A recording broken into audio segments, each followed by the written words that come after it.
from a whisper. Collared shirt down by my feet. Stood on crowded bathroom rug. Voices filled the rooms upstairs. Our Ford was warm before we drove. Breakfast fresh on the stove. She walked out with the floral blouse. Back then, everyone was near.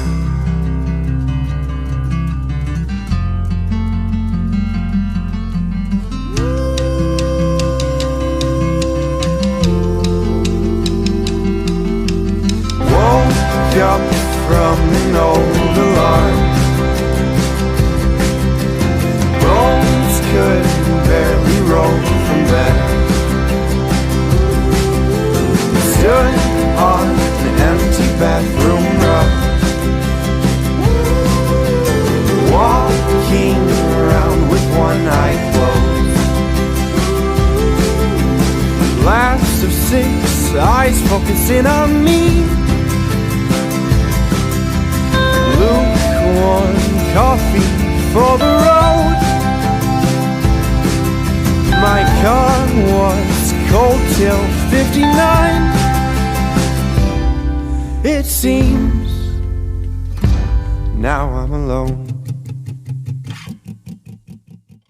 Hope you enjoyed that little intro. Vegas at work on a Friday morning. And good morning, everybody. It is Friday the 14th of August 2020. One of the things that I've always been impressed about is people that take enormous risks in life, and sometimes your back gets pushed against the wall so much that you really have no alternative except to go for it. What's the alternative? Nothing. Things couldn't be any worse than they were at that particular moment. And the gentleman I'm going to talk about today is famous, in my opinion, for having the biggest payoff on a bet here in Las Vegas. Let me tell you the story.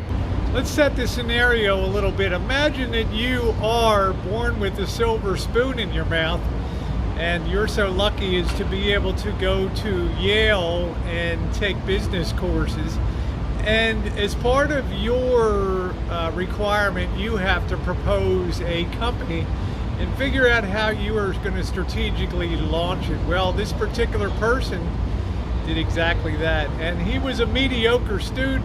He turned in his paper, and surprise, surprise, the instructors loved it. And on the basis of that paper he proposed, that business proposal, he went and started a company, took his $4 million of inheritance, borrowed over $60 million, and well, he was in business. First 2 years were pretty good. Started in 1971, but in 1973, the whole deal changed. Like many companies in the mid-1970s, his company was faced with rising fuel costs, and as a result, his margins went below zero, and he found himself losing money in his company like crazy. To one point, he got down to, one Friday afternoon, he got down to $5,000 in the business checking account, the last resources of the company, had plowed through all the loans, all of the personal wealth that he had. He would have been on the street here in Las Vegas, except he took one bold, gutsy move. Now remember, it's Friday afternoon. You have $5,000 left to your company's name. Worse than that, you have a fuel bill of $25,000 that's due on the following Monday. And you know what happens?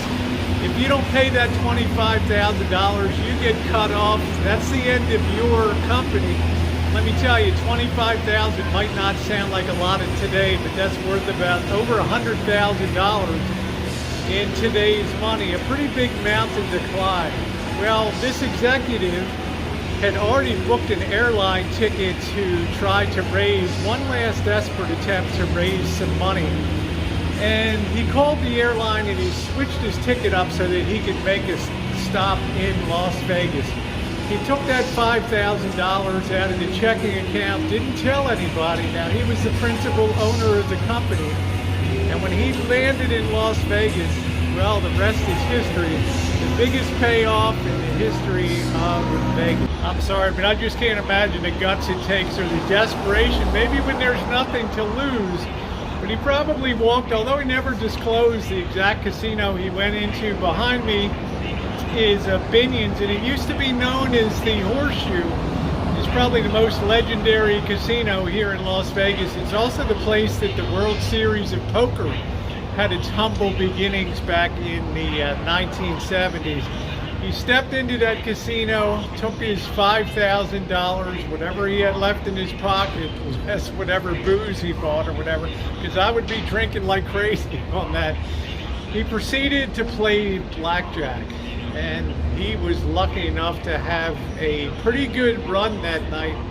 He ended up clearing $27,000 playing blackjack. Probably a pretty smart guy, right, to get into Yale.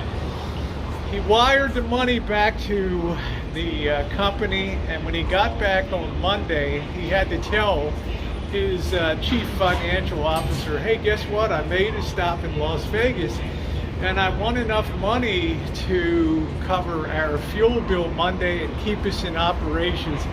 And his CFO really lost his shit. He's like, how in the hell could you do that? You know, take our last money. He's like, look, if this hadn't succeeded, what would it matter anyway? We're out of business. That's the kind of guts I think you need to make those big bets.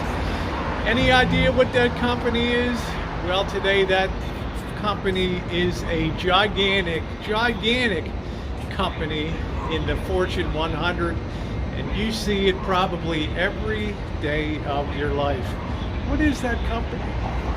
The company that was saved by the biggest payoff in Las Vegas history.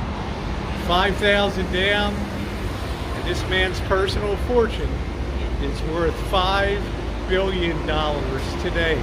All because of the great risk he took here in Las Vegas.